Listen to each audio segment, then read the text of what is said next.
What's up YouTube, it's your old school expert, and as you can see, there is a purple binder sitting right in front of me, and you guys know what that means. It's time to take a trip down memory lane to April 2003 and go through the first edition Labyrinth of Nightmare complete set. So Labyrinth of Nightmare came out in April 2003, and the previous set, Pharaoh's Servant, had come out around October 2002, so there was a really long gap.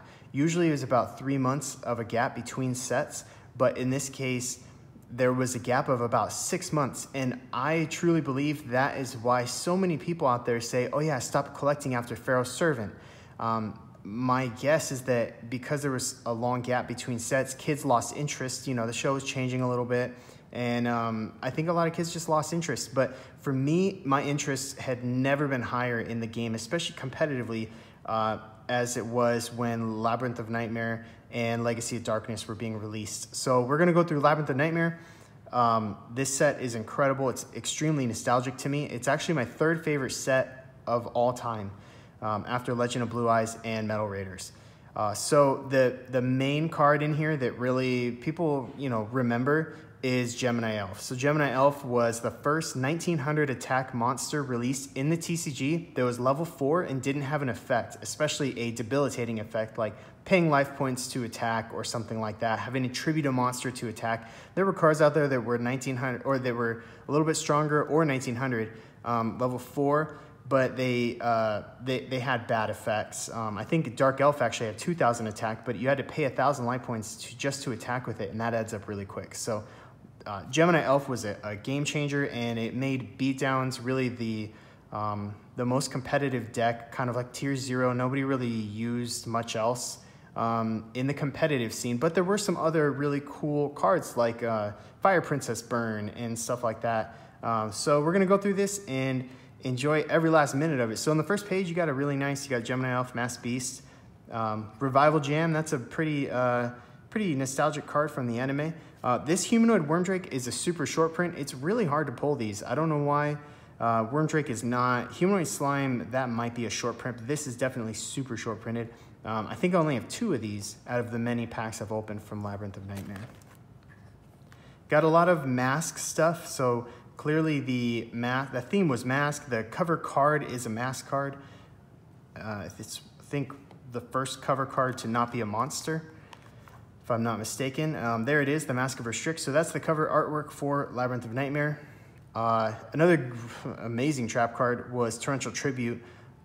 This set released Torrential Tribute, but it wasn't extremely playable back then because, you had Dark Hole Raigeki, and I don't know, just the thought of having to destroy your own monsters, and then it was a trap, so you couldn't just use it like Dark Hole. You had to set it and wait for your opponent to summon something.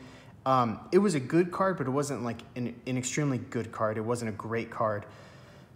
So a lot of people didn't run it. I did get my hands on one as a kid, and I used it, and I really enjoyed it, but I knew a lot of competitive players who didn't like it at all. So Card of Safe Return, this card was way ahead of its time.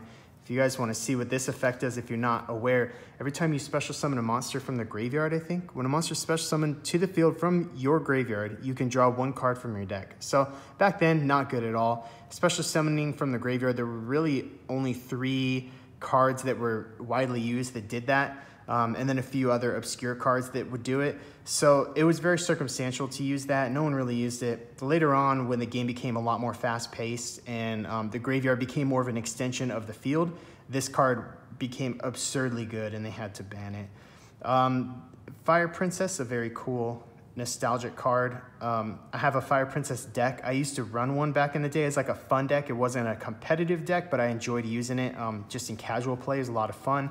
I would occasionally win. Had like a 30 to 40% win ratio against more competitive decks. So it wasn't great, but it wasn't horrible.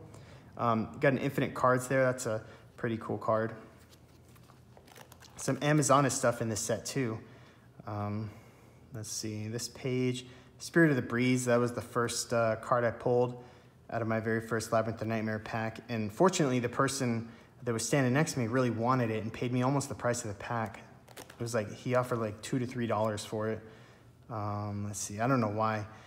Mary the Fallen one, very good card for Fire Princess Burn, and then it got renamed. I forgot what they call it now. but I think it's because it's part of an archetype. It's like some kind of fallen, I don't know. I don't think they put the word angel, but maybe they did. Dark angel, something like that.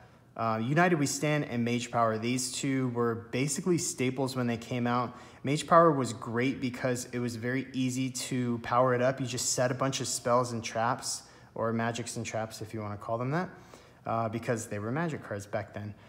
And you could automatically power this guy up. So you could set like Raigeki, you could set your Monster Reborn, whatever, just to power this thing up. The monster equipped with this card gains 500 attack and defense for each magic and trap card that you control. And then United We Stand was another very good card that saw a lot of play in competitive decks. Even though it was harder to get more monsters out on the field to power up your monster equipped with this, it powered up by 800 instead of 500 for every monster, face-up monster that you had. So a great card. And then Jar of Greed was good for a while too, used in Chain Burn later on and stuff like that. Exodia decks used it, just a way to thin your deck out. Kaiku the Ghost Destroyer, very good card. Used all the way through GOAT format. Great against Chaos, stuff like that. Jaugen the Spiritualist wasn't really used that much when this came out, but I think people use this in conjunction with Last Turn. I think is like an automatic win condition. But there might have been some rulings on it. I don't know, it's kind of weird. But basically, it prevents your opponent from special summoning a monster. So it was, again, it was not a card that was used in competitive play very often, but it was a notable card. So I try to pick out the notable cards. Aqua Spirit saw a lot of play with Mermaids later on. Dark Necrofear, very cool card. Wasn't that great. Not a terrible card, but just it's a little slow. You got to remove 3 fiends from the graveyard, special summon it. Then if it gets destroyed, you can equip it and basically snatch steal your opponent's monster. But again, I mean, it's just kind of slow and not that amazing. But very cool looking card, I'll give you that. Love the artwork on Dark Necrofear. Royal Command never saw any real play. None of these cards really did. The Last Warrior from Another Planet has an amazing effect. If it's on the field, your opponent cannot summon monsters, period. They can set monsters, but that doesn't do a lot of good, especially in today's game where there's no flip effects. Setting a monster really doesn't help you. So if you're able to bring this thing out, but then to bring it out, I think you have to fusion summon it. So it's a little difficult to summon, but its effect is really good. And then unfortunately it's broken up, but you got the final. So it's the second automatic win condition after Exodia introduced into the game. So you'd flip this up, and then every turn you get to bring out another letter. And if you can spell the letters F-I-N-A-L, you can win the game. Final. It was death in the anime or in the Japanese, like the OCG, and I wish they had kept it as death, like D-E-A-T-H. It's much cooler that way, but we have to censor everything. Fusion Gate was a good card. Not used like a ton, but pretty cool and used with heroes and stuff like that because you can, it's like a continuous polymerization. You just have to remove the monsters instead of sending them to the graveyard. That's it for that page. And then this is the last page. Vengeful Bog Spirit saw some play in like burn decks and stuff just to slow your opponent down. And then Magic Cylinder was a great card and such a staple for many, many years. All the way up until about GOAT format. It wasn't really played in GOAT format. I mean, you might have seen it in less competitive GOAT decks, but it's still not a bad card in GOAT deck or in GOAT format. But all the way up through like 2004, this card was basically a staple. You could only use one, and it could win you a lot of games. So that is Labyrinth of Nightmare, guys. I hope you all enjoyed it. This is a very nostalgic set to me. I thoroughly enjoy this set. I love the artwork. I love the nostalgia, the history behind this set, the cool cards that it introduced, and I hope you guys enjoyed it too. So as always, stay tuned for more awesome Yu-Gi-Oh videos.